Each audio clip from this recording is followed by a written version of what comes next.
নমস্কাৰ বন্ধুসকল ফাইনেলি বহুত বেছি ভাল খবৰ আহি পৰিছে ইতিমধ্যে এছএছসি জিডি ফালৰ পৰা অফিচিয়েল নটিফিকেশ্যন প্ৰকাশ কৰা হৈ গৈছে আজি যিহেতু 25 জানুৱাৰী আৰু অহা কালিলৈ পৰা এছএছসি জিডি ক্যান্ডিডেটখিনিয়ে তেওঁলোকৰ এক্সাম চেণ্টাৰ ক'ত পৰিছে আৰু কেইটা বজাত যাব বা এক্সামৰ টাইম গোটেইখিনি ফুল ইনফৰমেশ্যন সহকাৰে তেওঁলোকৰ এপ্লিকেশ্যন ষ্টেটাছ চেক কৰিব পাৰিব অহা কালিলৈ পৰা আৰু ইয়াত নটিছখন যেহেতু উল্লেখ কৰা হৈছে আজি যেহেতু ওলাইছে 25 জানুৱাৰী বহুত বেছি ভাল খবৰ 26 জানুৱাৰী অহা কালিলৈ পৰা তেওঁলোকৰ এপ্লিকেশ্যন ষ্টেটাছসমূহ ভালদৰে চেক কৰিব পাৰিব এছএছসি জিডি ক্যান্ডিডেটে আৰু ইয়াত লিখা হৈ আছে 2 নম্বৰ টপিকটো মন কৰিব 2 নম্বৰ টপিকটো এইটো বুজাইছে যে তেওঁলোকৰ এক্সাম যোনদিনাখন আছে তাৰ 10 দিনৰ আগত তেওঁলোকে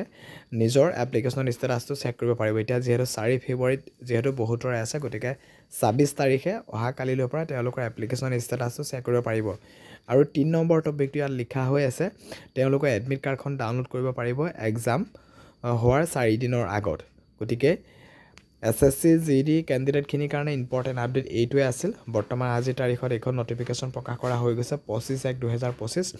অহা কালিলৈ পৰা এছএছসি জিডি ক্যান্ডিডেটখিনিয়ে তেওঁলোকৰ নিজৰ এপ্লিকেশ্যন ষ্টেটাছ চেক কৰিব পাৰিব আৰু ক'ত পৰিছে এক্সাম চেণ্টাৰ নেম ডিটেইলছ গোটেইখিনি চাব পাৰিব আৰু এডমিট কাৰ্ড ডাউনলোড কৰিব পাৰিব